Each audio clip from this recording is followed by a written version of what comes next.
iprito muna natin yung manok.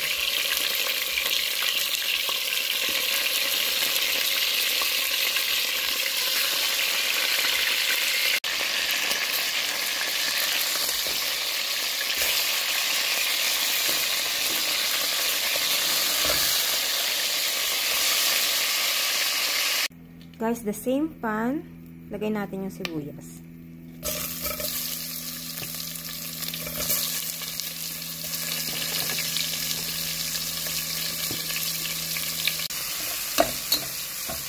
Then, pag ganito na yung sibuyas, lagay na natin yung bawang. At itong red pepper. Isang buong red pepper yung ginamit ko dito.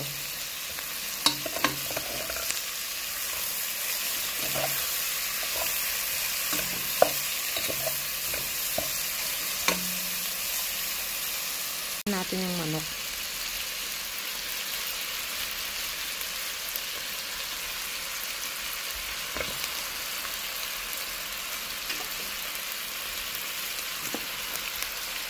And then, lagyan natin siya ng cream mamaya. Yan siya, guys. Tapos, lagyan natin ng cream. Lagyan natin ng cream, guys.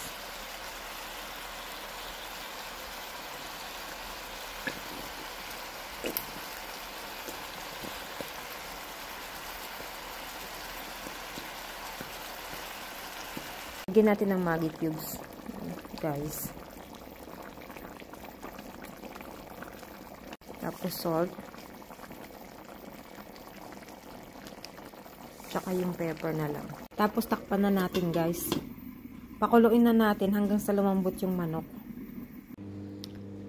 Ready to serve na, guys. Pwede nyo siyang partneran ng potato or something spaghetti, ganun. Yun lang. Thanks for watching.